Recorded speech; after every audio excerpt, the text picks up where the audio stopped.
ជំរាបសួរប្រិយមិត្តនៅក្នុង Facebook ទាំងអស់ជាទីរាប់អានកន្លងមកខ្ញុំបានវិភាគតាក់ទងទៅនឹងព្រឹត្តិការណ៍និងយុទ្ធសាស្ត្រសំខាន់ដែលលោកហ៊ុនសែននិងគណៈបកប្រជាជនប្រើដើម្បីវាយបំបែកដៃគូលើកនេះខ្ញុំមានទស្សនៈចម្លែកមួយចង់ឲ្យបងប្អូនវិភាគនិងវែកញែកទាំងអស់គ្នាតើអ្វីទៅជាទស្សនៈចម្លែកនោះនៅលើពិភពលោកនេះមុននឹងចាប់ផ្ដើមធ្វើការបកស្រាយនិងការវិភាគទៅលើព្រឹត្តិការណ៍នយោបាយខ្ញុំសូមសួរសំណួរបងប្អូនប្រិយមិត្តទាំងអស់ពី3សំណួរសំណួរទី1តើបងប្អូនមានធ្លាប់ឃើញវិជ្ជបណ្ឌិតធ្វើបាតកម្មប្រឆាំងនឹងអ្នកជំងឺចូលព្យាបាលមន្ទីរពេទ្យទេតួនាទីរបស់វិជ្ជបណ្ឌិតគឺព្យាបាលជំងឺទី2តើបងប្អូនធ្លាប់ឃើញនាយកសាលាណាធ្វើបាតកម្មប្រឆាំងនឹងសិស្សរៀនខ្សោយដែរទេ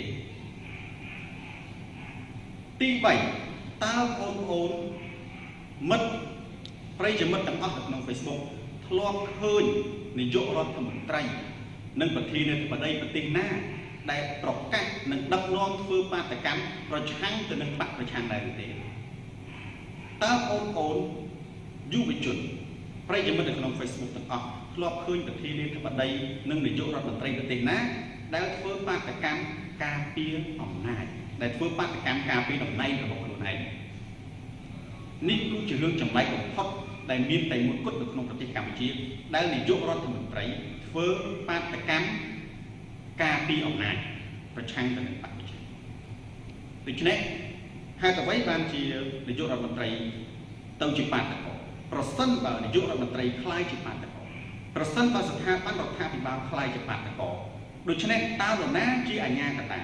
តើអ្នកណាជាអ្នករក្សាសន្តិសុខសណ្ដាប់ធ្នាប់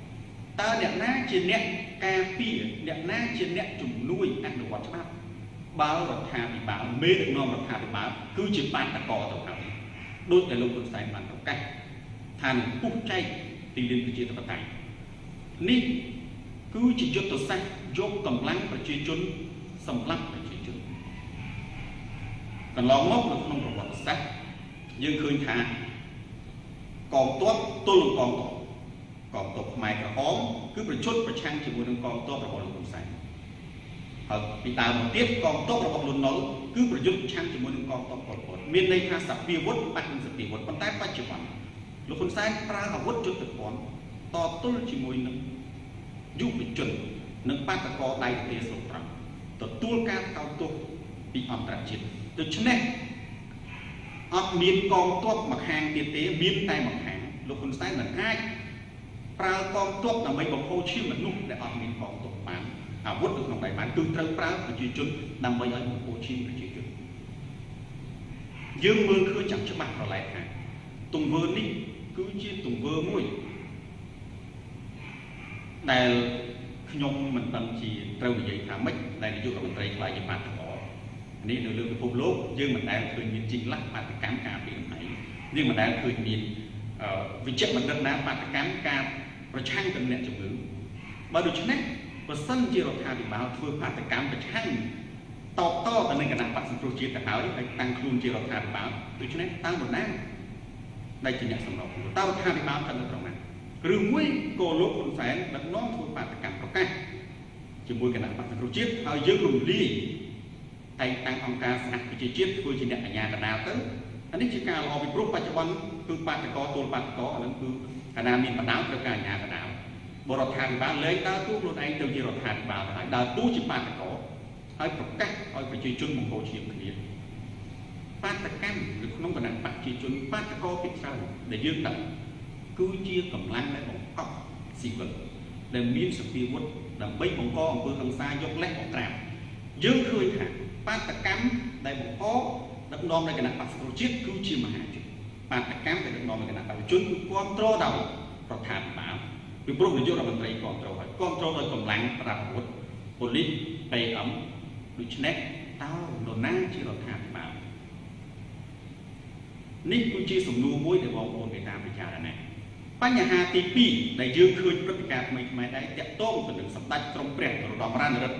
ដែលបង្កើតគណៈបកដែលជាយុទ្ធសាស្ត្រមួយគឺជាយុទ្ធសាស្ត្រចាស់គម្រោលដងដែ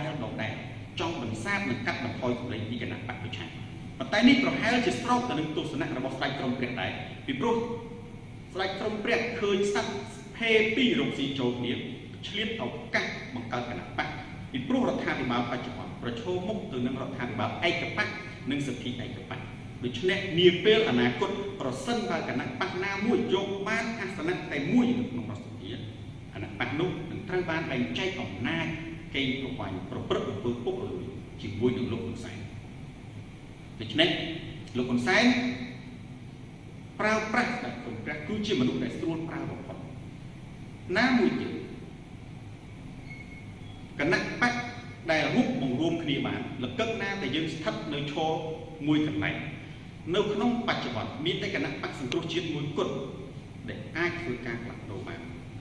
ពីព្រោះមានកម្លាំងធំស្រាប់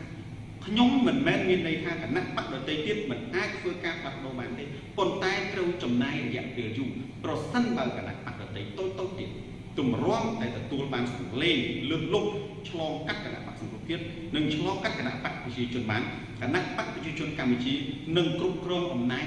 តរហូតដល់ចាំលួនហើយប្រទេសកម្ពុជានឹងស្ថិតនៅក្នុងកណ្ដាប់ដៃរបស់ក្រុមគ្រួសារមិនមែនរបស់ប្រជាជនកម្ពុជាដូច្នេះជាការសន្និដ្ឋានតើបើនាយករដ្ឋមន្ត្រីនិងរដ្ឋាភិបាលទាំងមូលគឺជាបាតកោតើអ្នកណាជារដ្ឋាភិបាលសូមអរគុណ